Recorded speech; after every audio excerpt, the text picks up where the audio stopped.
सत्ता की अगली खबर पश्चिम बंगाल से है, जहां पुलिस ने लाउड स्पीकर की आवाज नीचे करने के लिए कहा तो तनाव बढ़ गया। हंगामा हुआ, नारेबाजी हुई और मामला पत्थरबाजी तक पहुंच गया। ये मामला पश्चिम बंगाल के आसनसोल का है।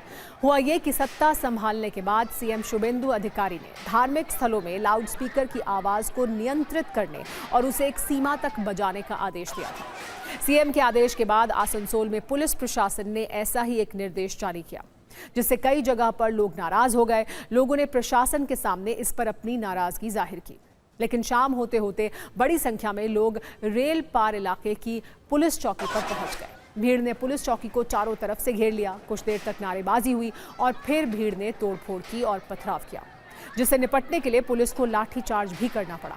भीड़ को हटाने के लिए आंसू गैस के गोले छोड़े गए। इस हमले में पुलिस और आम लोगों के वाहनों में तोड़फोड़ भी हुई। घटना में कुछ पुलिसकर्मी घायल भी हुए। तनाव के बाद पूरे इलाके में पैरामिलिट्री फोर्स तैनात की गई है। पुलिस अधिकारियों का कहना है कि फिलहाल स्थिति नियंत्रण में है। सीसीटीवी फुटेज की मदद से पत्थरबाजी करने वालों की पहचान की जा रही है। घटना में शामिल सभी लोगों के खिलाफ कानूनी कार्रवाई की जाएगी।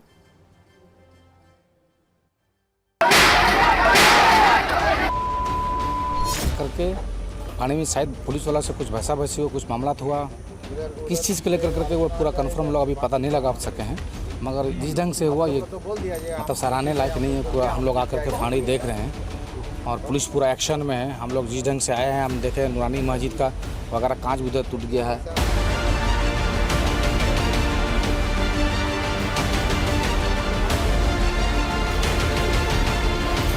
अभी सब सिचुएशन कंट्रोल में है, सब पुलिस के कंट्रोल में है, कोई इशू नहीं है सर। कोई इशू नहीं है, अभी सब कंट्रोल में है। हम आइडेंटिफाई कर रहे हैं, जो भी सीसीटीवी फुटेज में पाया जाता है सभी के खिलाफ कानूनी कार्रवाई की जाएगी। कल इवनिंग 9 बजे के आसपास कुछ क्राउड आउटमेस में आ गया था, कुछ इशू लेकर डिस्कस करने के लिए।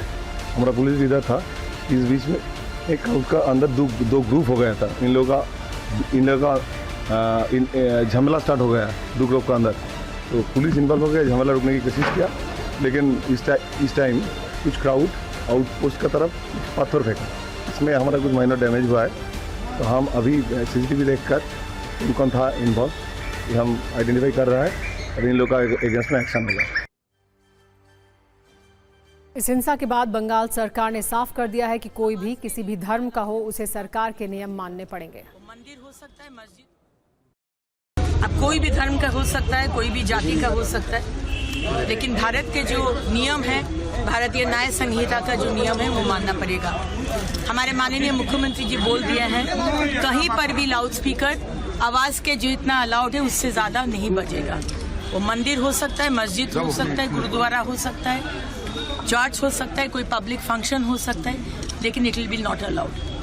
सो इसमें इसको लेकर धर्म का राजनीति मत कीजिए। जो कर रहे उसको सख्त से सख्त सजा मिलेगा।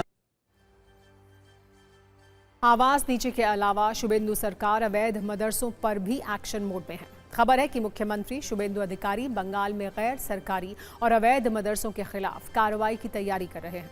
जल्दी इस संबंध में आधिकारिक अधिसूचना जारी की जाएगी। बीजेपी का कहना है कि अवैध मदरसों पर एक्शन हमारी पार्टी के एजेंडे में था और जल्दी ही एक्शन शुरू होने वाला है, जबकि टीएमसी का कहना है कि मदरसों को बंद करने की बात करने वाले बंगाल का इतिहास नहीं जानते हैं।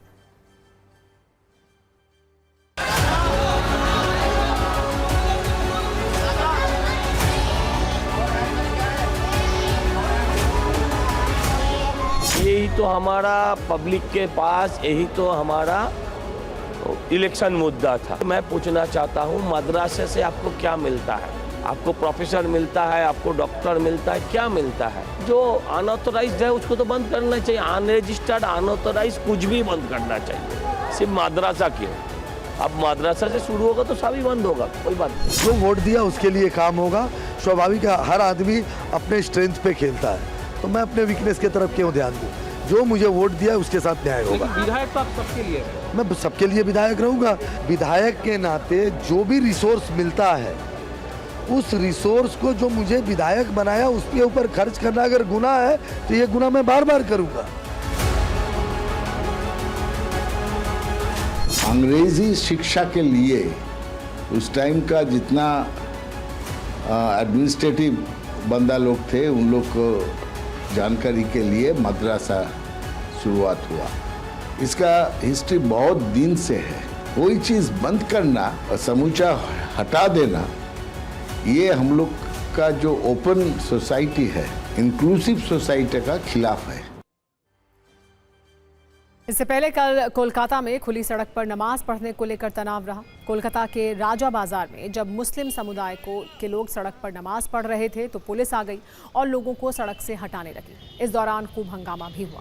पश्चिम बंगाल में सत्ता संभालने के बाद शुभेंदु सरकार ने सड़कों पर धार्मिक गतिविधियों पर रोक लगा दी है। सरकार ने आदेश जारी किया था कि सड़क पर धार्मिक गतिविधि नहीं हो सकती है, चाहे वो किसी भी धर्म या मजहब के क्यों ना हो। कुल मिलाकर खुले में पशु वध पर रोक की बात हो या धार्मिक स्थलों में लगे लाउडस्पीकर की आवाज को कम करने की बात, सड़क पर धार्मिक गतिविधि बंद करने की बात भी, बंगाल में तनाव और सरकार से टकराव बढ़ रहा है।